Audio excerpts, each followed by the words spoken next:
The Universe by Chuang Tzu. Vast as is the universe, its phenomena are regular. Countless though its contents, the laws which govern these are uniform. Many though its inhabitants, that which dominates them is sovereignty. Sovereignty begins in virtue and ends in God, therefore it is called divine. Of old the empire was under the sovereignty of inaction. There was the virtue of God, nothing more. Words being in accordance with Tao, the sovereignty of the empire was correct. The limitations being in accordance with Tao, the duties of prince and subject were clear. Abilities being in accordance with Tao, the officials of the empire governed. The point of view being always in accordance with Tao, all things responded thereto. Thus, virtue was the connecting link between God and man, while Tao spread throughout all creation. Men were controlled by outward circumstances, applying their inborn skill to the development of civilized life. This skill was bound up with the circumstances of life, and these with duty, and duty with virtue, and virtue with Tao, and Tao with God. Therefore it has been said, as for those who nourished the empire of old, having no desires for themselves, the empire was not in want. They did nothing, and all things proceeded on their course. They preserved the dignified repose, and the people rested in peace. The record says, by converging to one, all things may be accomplished. By the virtue which is without intention, even the supernatural may be subdued. The Master said, Tao covers and supports all things, so vast is its extent. Each man should prepare his heart accordingly. To act by means of inaction is God. To speak by means of inaction is virtue. To love men and care for things is charity. To recognize the unlike as the like is breadth of view. To make no distinction is liberal. To possess variety is wealth. And so, to hold fast to virtue is strength. To complete virtue is establishment. To follow Tao is to be prepared, and not to run counter to the natural bias of things is to be perfect. He who fully realizes these 10 points, by storing them within, enlarges his heart, and with this enlargement brings all creation to himself. Such a man will bury gold on the hillside and cast pearls into the sea. He will not struggle for wealth, nor strive for fame. He will not rejoice at old age, nor grieve over early death. He will find no pleasure in success, no charm in failure. He will not account a throne as his own private gain, nor the empire of the world as glory personal to himself. His glory is to know that all things are one, and that life and death are but phases of the same existence. The Master said, how profound in its repose, how infinite in its purity is Tao. If metal and stone were without Tao, they would not be capable of emitting sound. And just as they possess the property of sound but will not emit sound unless struck, so surely is the same principle applicable to all creation. The man of complete virtue remains blankly passive as regards what goes on around him. He is as originally by nature, and his knowledge extends to the supernatural. Thus his virtue expands his heart, which goes forth to all who come to take refuge therein. Without Tao, form cannot be endued with life. Without virtue, life cannot be endued with intelligence. To preserve one's form, life out one's life, establish one's virtue, and realize Tao, is not this complete virtue? Issuing forth spontaneously, moving without premeditation, all things following in his wake, such is the man of complete virtue. He can see where all is dark, he can hear where all is still. In the darkness he alone can see light. In the stillness he alone can detect harmony. He can sink to the lowest depths of materialism. To the highest heights of spirituality he can soar. This because he stands in due relation to all things. Though a mere abstraction, he can minister to the wants, and ever and anon receive them into rest. The great, the small, the long, the short, forever without end. The Yellow Emperor travelled to the north of the Red Lake and ascended the Kunlun Mountains. Returning south, he lost his magic pearl. He employed intelligence to find it, but without success. He employed sight to find it, but without success. He employed speech to find it, but without success. Finally, he employed nothing, and nothing got it. Strange indeed, quoth the Emperor, that nothing should have been able to get it. Yao's tutor was Xu Yu. The latter's tutor was Ye Xue, and Ye Xue's tutor was Wang Yi, whose tutor was Pei Yi. Yao inquired of Xu Yu, saying, "Would Ye Xue do to be emperor? I am going to get Wang Ai to ask him." "Alas," cried Xu Yu, "that would be bad indeed for the empire. Ye Xue is a clever and capable man. He is by nature better than most men. But he seeks by means of a human to reach the divine. He strives to do no wrong, but he is ignorant of the source from which wrong springs. Emperor forsooth, he avails himself of the artificial and neglects the natural. He lacks unity in himself. He worships intelligence and is always in a state of ferment. He is a slave to circumstances and to things. Wherever he looks, his surroundings respond. He himself responds to his surroundings. He is always undergoing modifications and is wanting in fixity. How should such a one be fit for emperor? Still every clan has its elder. He may be leader of a clan, but not a leader of leaders. A captain who has been successful in suppressing a rebellion, as minister is a bane, as sovereign a thief." Yao went to visit Hua. The border warden of Hua said, "Ha, our sage, my best respects to you, sir. I wish you a long life." "Don't," replied Yao. "I wish you plenty of money," continued the border warden. "Don't," replied Yao. "And many sons," added he. "Don't," replied Yao. "Long life, plenty of money, and many sons," cried the warden. "These are what all men desire. How is it you alone do not want them?" "Many sons," answered Yao, "are many anxieties. Plenty of money means plenty of trouble. Long life involves much that is not pleasant to put up with. These three gifts do not advance virtue, therefore I declined them." "At first I took you for a sage," said the warden, "but now I find you are a mere man. God, in sending man into the world, gives to each his proper function. If you have many sons and give to each his proper function, what cause have you for anxiety? And similarly, if you have wealth and allow others to share it, what troubles will you have? The true sage dwells like the quail, and feeds like a fledgling.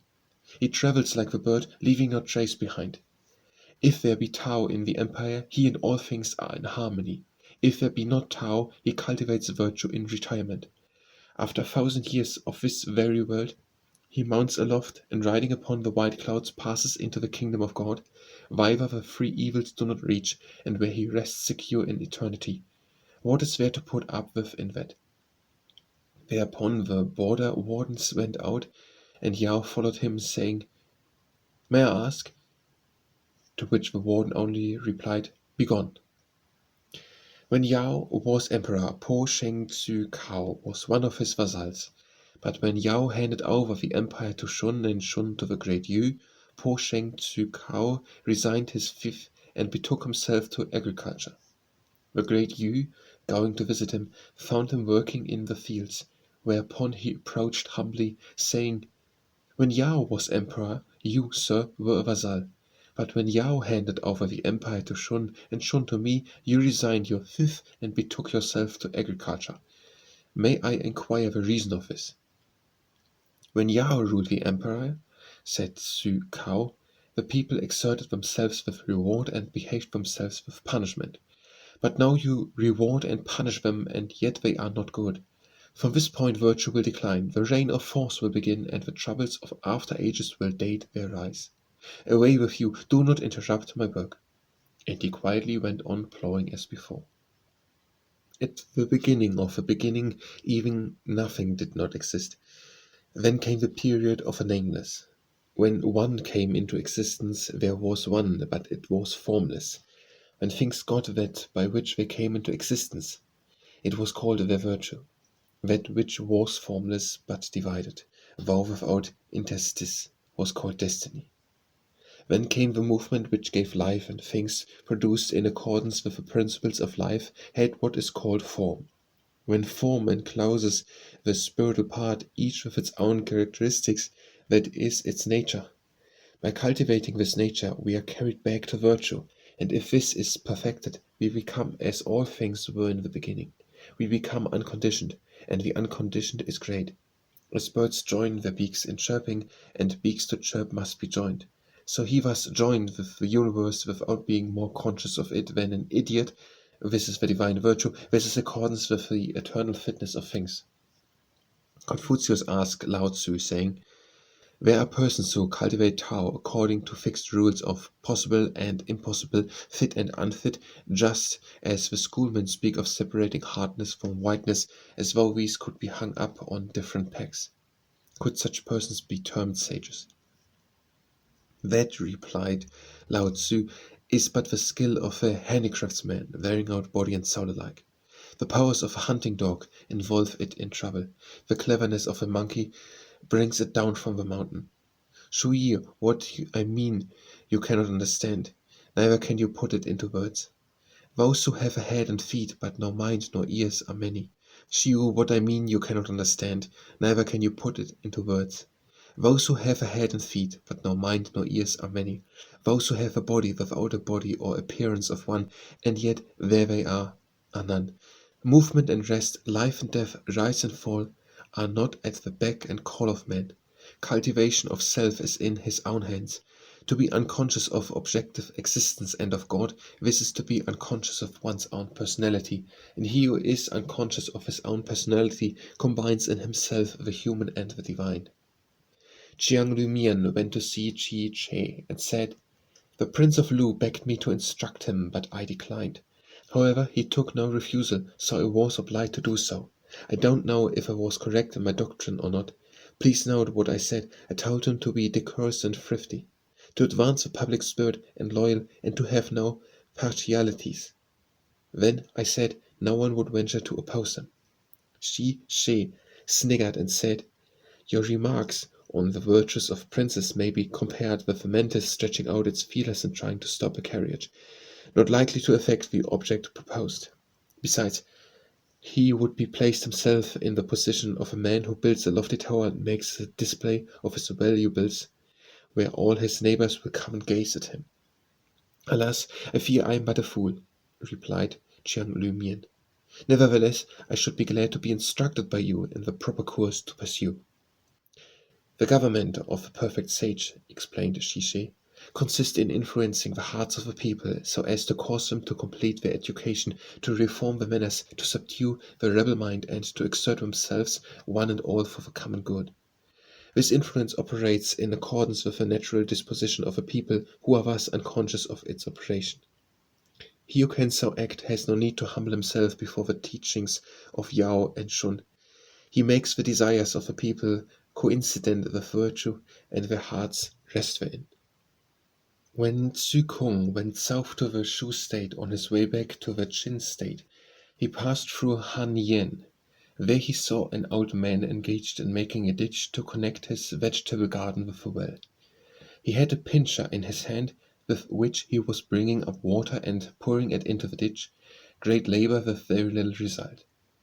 If you had a machine here, cried Tzu Kung, in a day you could irrigate 100 times your present area. The labor required is trifling as compared with the work done. Would you not like to have one? What is it? Asked the gardener.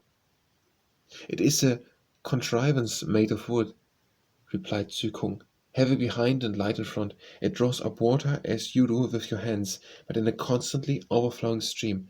It is called a well sweep. Thereupon the gardener flushed up and said, I have heard from my teacher that those who have cunning implements are cunning in their dealings, and that those who are cunning in their dealings have cunning in their hearts, and that those who have cunning in their hearts cannot be pure and incorrupt, and that those who are not pure and incorrupt are restless in spirit, and that those who are restless in spirit are not fit vehicles for Tao. It is not that I do not know of these things. I should be ashamed to use them. At this, Tzu Kung was much abashed and said nothing. Then the gardener asked him who he was, to which Tzu Kung replied that he was a disciple of Confucius. Are you not one who extends his learning with a view to being a sage, who talks big in order to put himself above the rest of mankind, who plays in a key to which no one can sing so as to spread his reputation abroad? Rather become unconscious of self and shake off the tremors of the flesh, and you will be near. But if you cannot govern your own self, what leisure have you for governing the empire? Begone, do not interrupt my work. Tzu Kung changed color and slunk away, being not at all pleased with this rebuff, and it was not before he had travelled some 30 li that he recovered his usual appearance. "What did the man we met do," asked a disciple, "that you should change color and not recover for such a long time?" "I used to think there was only one man in all the world," replied Tzu Kung. "I did not know that there was also this man. I have heard the master say that the test of a scheme is its practicability, and that success must be certain. The minimum of effort with the maximum of success, such is the way of a sage. Not so this manner of man. Aiming at Tao, he perfects his virtue. By perfecting his virtue, he perfects his body, and by perfecting his body, he perfects the spiritual part. And the perfection of a spiritual part is the Tao of a sage. Coming into life, he is as one of the people, knowing not whither he is bound.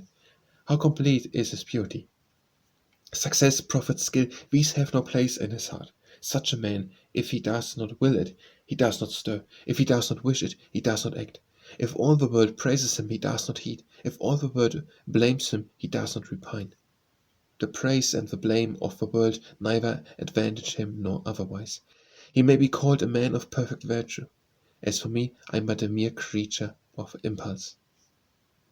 So he went back to Lu to tell Confucius, but Confucius said, "That fellow pretends to a knowledge of the science of the antemundane. He knows something, but not much. His government is of the internal, not of the external.